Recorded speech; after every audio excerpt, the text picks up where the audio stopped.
मैं अंकित सिंह राणा, आप सभी को मेरा नमस्कार। तो जैसा कि पूरे भारत देश में राम नाम की चर्चाएं हो रही हैं और मैम मैंने आपकी कई सारी वीडियो देखी हैं जिसके बारे में आपने बताया है कि हम राम के प्रत्यक्ष रूप से वंशज हैं। तो इसके बारे में हमें थोड़ी सी जानकारी दीजिए।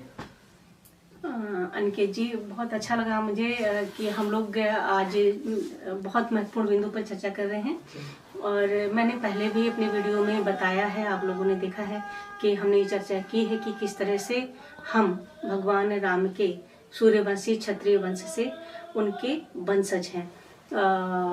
सब लोग ये जानते हैं कि हमारे जो तराई क्षेत्र में बसे हुए राणा परिवार के जो समाज है, राणा परिवार के लोग हैं, वो मेवाड़ राजवंश से अपना संबंध जोड़ते हैं। और मेवाड़ राजवंश भगवान रामचंद्र जी के पुत्र, बड़े पुत्र लब के वंशज हैं। उनकी तीसरी पीढ़ी में राजा कनकसेन हुए थे और उन्होंने वल्लभी में अपना जो साम्राज्य, जिसको कह सकते हैं, राज्य की स्थापना की थी। वल्लभी उनकी पत्नी का नाम था और उन्होंने उससे अपनी जो राजधानी उस जगह को बनाया, नामकरण किया। वहाँ से ये साम्राज्य चल पड़ा। आगे इसी पीढ़ी में बपारावल जी हुए, जो कि बहुत ही प्रख्यात, जिसको कह सकते हैं, जिन्होंने कि रावल वंश करके जो हमारे राणा वंश की नींव रखी। और जो राणा वंश है ये सिसोदिया जो वंश है वहाँ से चर्चा में आ गया। हालांकि इससे पूर्व जो पूर्व पितामह कह सकते हैं, रणसिंह हैं, उनसे राणा वंश जो है चल पड़ा। उनकी जो लोहरी शाखा, हम लोग लोहरी बोलते हैं अपने यहाँ पर, वहाँ भी लोहरी बोला जाता है, उन्हें कनिष्ठ शाखा थी, उससे राणा वंश चला। और जो भी राणा की जो पदवी थी वो बहुत ही शौर्य का प्रतीक थी और ये मेवाड़ वंश की शान थी। हम लोग सब लोग महाराणा प्रताप जी को जानते हैं और उनसे ये इतना ज़्यादा, हालांकि उस परिवार में विख्यात सभी महान शासक हुए, सभी महान राजा हुए, पर महाराणा प्रताप जी का एक बहुत बड़ा नाम है। आज भी घर घर वो भगवान की तरह पूजे जाते हैं और खास करके क्षत्रिय समाज में।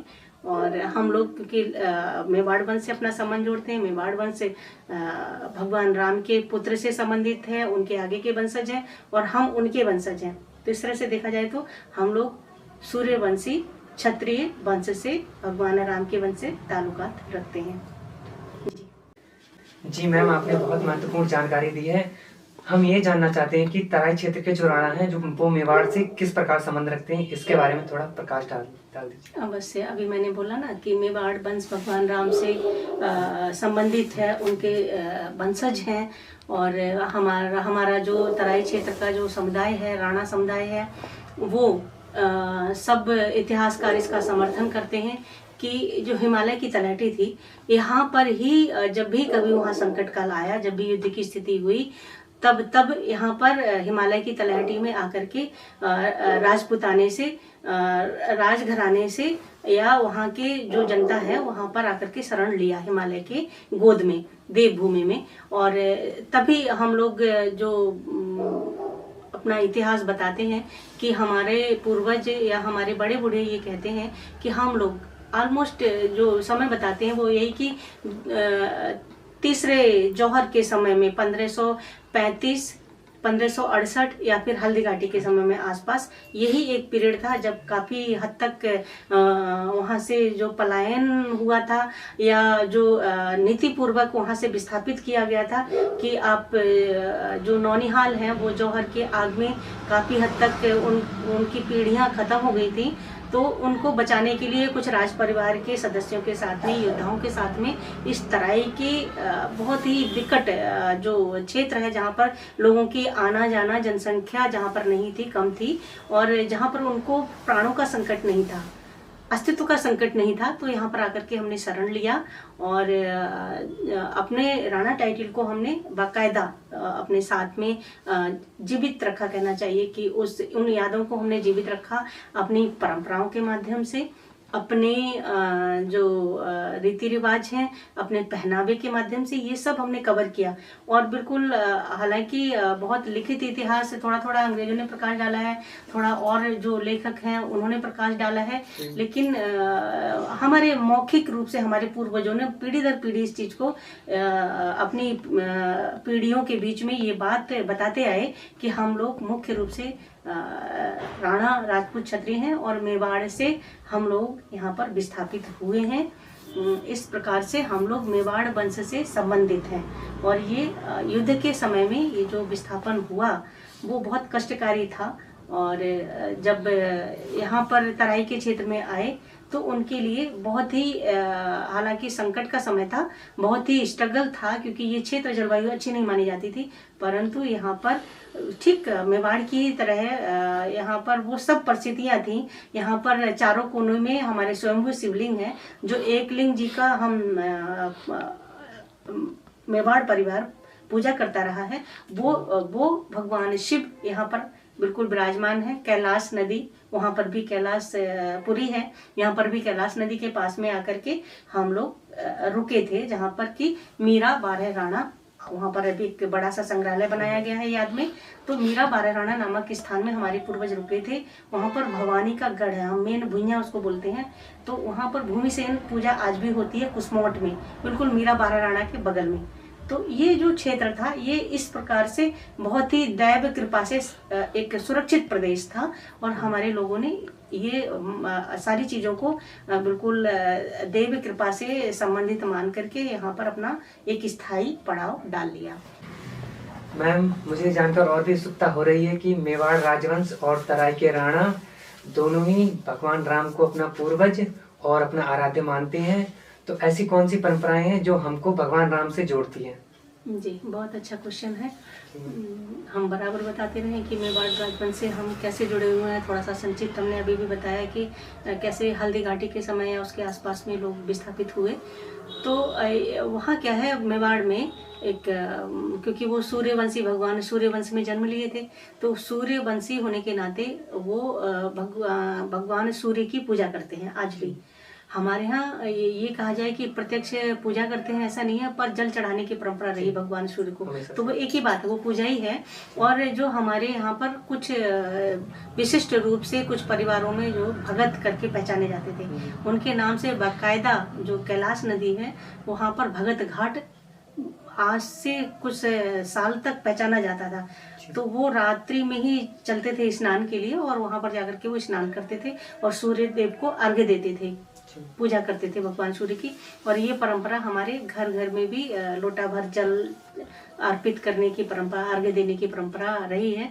और दूसरी बात मैं आपको बताऊं कि हमारे एक जो सबसे बड़ा है पूरे देश में, यूं तो जयराम जी की, जय श्री राम जी की राम राम बोलते हैं, लेकिन हमारे यहाँ एकदम जो अपरिचित भी राह चलते हुए कोई जा रहा है तो उसको सैल्यूट की मुद्रा में इस तरीके से राम राम राम राम राम राम, मतलब अपने मन में इस तरह से बिठाया कि 1 मिनट को भी वो विस्मृत ना हो।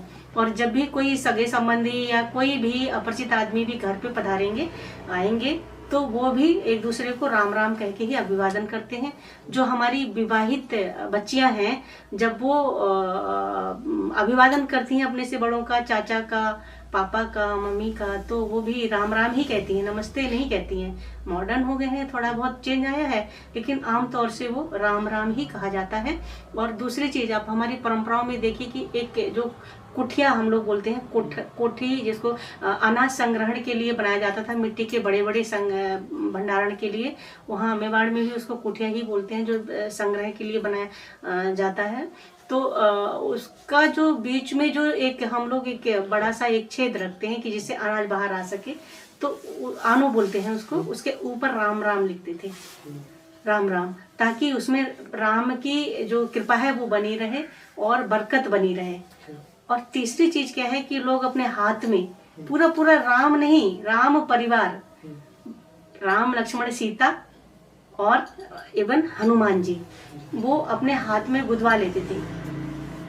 तो इस तरीके की जो परंपराएं हैं, जैसे हनुमान जी अपनी छाती चीर के दिखाते हैं कि ये देखिए राम नाम मेरे अंदर है। तो ऐसे ही लोग अपने अंग अंग में समाहित करते थे, अपने मन में समाहित करते थे। ये जो परंपराएं हैं राम को मतलब राम को ना भूलने की, राम को ना भूलने की, ये अविस्मरणीय रहे, ये हमारे अंदर सांस सांस में समा जाए, ऐसी परंपरा को हमारे पूर्वजों ने जीवंत आज भी रखा हुआ है। आज भी गाँव में लोग राम राम ही एक दूसरे से कहते हैं। और एक जो हम लोग डलिया, जिसको हम डलवा बोलते हैं, आजकल तो लोग बड़े आधुनिक तरीके से बुनवा रहे हैं उनको, ठीक है, वो अच्छा होगा, मैं कहती हूँ, मैं आलोचना नहीं करती किसी की, लेकिन हमारी जो पारंपरिक चीजें हैं तो उनमें क्या था कि जो डलवा था उसमें सीता स्वयंवर पूरी परिकल्पना की जाती थी और बड़े अच्छे से उसको चित्रित किया जाता था। आज भी है, हम आपको दिखाएंगे, मेरे पास उसका फोटो रखा हुआ है।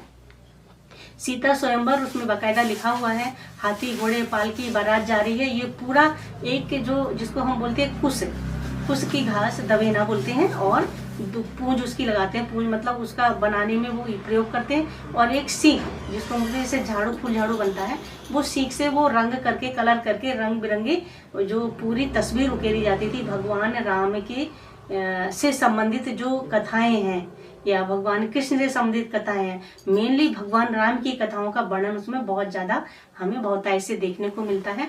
और जो चौक हम पूरते हैं अपने दूल्हा दुल्हन के यानी शादी के समय में बच्चों के, तो उसमें भी हम राम लिखते हैं आसपास में, और वहां पर एक दीपक जलता हुआ रखते हैं, 2 तलवार रखते हैं, ढाल कटार रखते हैं।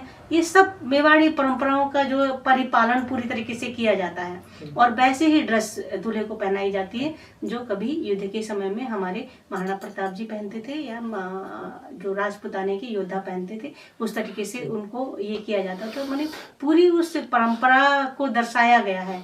भले ही आज लोग कोट पैंट पहन लें, अचकन पहन लें, लेकिन जो मुख्य रूप से जो बिल्कुल क्या कहना चाहिए कि एक जो झगिया जिसको हम बोलते थे, झगा, यानी कि पूरा वो चोला जो युद्ध के लिए जाते थे, भगवान राम के जो वंशज हैं मेवाड़ में, वो भी इसी तरीके से कैरी करते थे, हम लोग भी इसी तरीके से कैरी करते थे। वो भी भगवान राम की पूजा करते हैं, हम भी भगवान राम की पूजा करते हैं, और उनको आराध्य देव मानते हैं और उनको अपना पूर्वज मानते हैं। इसीलिए वो हर अंग प्रत्यंग में उसको समाहित कर लेना चाहते हैं। ये है हमारी परंपराएं। जी मैम, आपने बहुत अच्छी जानकारी दी, मैं आपकी बातों से बहुत ज़्यादा प्रभावित हुआ। मेरा एक सवाल और है कि हम भगवान राम को अपने जीवन में कैसे उतारें कि हमारे जीवन में उन्नति हो। बहुत अच्छा सवाल है। राम नाम सुखदाई, कहते हैं ना, भजोरे मन राम नाम सुखदाई। तो भगवान का नाम अपने आप में इतना सुखदायक है कि हम हर तरह की उन्नति कर सकते हैं, चाहे वो आध्यात्मिक हो, धार्मिक हो, या आर्थिक हो, चहुमुखी उन्नति जिसको हम बोलते हैं, और व्यक्तिगत उन्नति भी जिसमें एक बहुत बड़ा अहम पड़ाव होता है व्यक्ति के जीवन में कि हर तरह की उन्नति में उसका अपना व्यक्तिगत उत्थान हो। हम बहुत सरल भाषा में अगर ये कहें तो मेनली कि हम कह सकते हैं कि अगर हम चक्रों पे भगवान राम नाम का एक एक मिनट भी ध्यान करेंगे, टोटल 10 मिनट भी अगर हम ध्यान करेंगे इस तरीके से, तो हमारा बहुत ही जो आज्ञा चक्र खुल जाता है। तो मैं ये बताऊंगी कि कैसे हमारा मूलाधार से हमारे जो रोम छिद्र हैं, जिनको हम चक्र बोलते हैं, जिनसे कि ऊर्जा पूरे यूनिवर्स से हासिल होती है, उस मूलाधार चक्र सबसे नीचे, और इसके बाद स्वाधिष्ठान चक्र जिसपे प्रजनन का काम होता है, मणिपुर चक्र जो कि केंद्र होता है हमारे इसका शरीर का, वहाँ से ही हमारा जो जीवन चक्र शुरू होता है, अनाहत चक्र हृदय जिससे सारी हमारी भावनाएं उद्भूत होती हैं, विशुद्धि चक्र जो कंठ जब हम बोल पाते हैं, किसी चीज को अभिव्यक्ति दे पाते हैं, वो विशुद्धि चक्र है। आज्ञा चक्र, गुरुओं की, ईश्वर की जब तक आज्ञा नहीं होती शरीर में कुछ भी संपन्न क्रिया नहीं हो सकती, तो इसलिए आज्ञा चक्र का बहुत महत्व है। ये आज्ञा चक्र है। और सहस्त्रार चक्र जिसको ब्रह्म कमल कहते हैं कि पूरी ऊर्जा जो सहस्त्रार चक्र से आती है। तो और इसके ठीक विपरीत भी हम कह सकते हैं कि सहस्त्रार चक्र को छोड़ करके, मूलाधार चक्र को छोड़ करके इनकी गिनती एक की गई है। बाकी सारे चक्रों को हम बैक में भी उसी तरीके से रिपीट करते हुए, ध्यान लगाते हुए, राम नाम अगर हम अपने जीवन में एक सुबह शाम बहुत अच्छा है अगर प्रातः ध्यान स्नान करें, और अगर नहीं हो सके तो जब भी कभी समय मिले इसमें हम ध्यान कर लें राम नाम का, तो हमारी जो कार्य क्षमता है वो हजारों गुना बढ़ जाती है।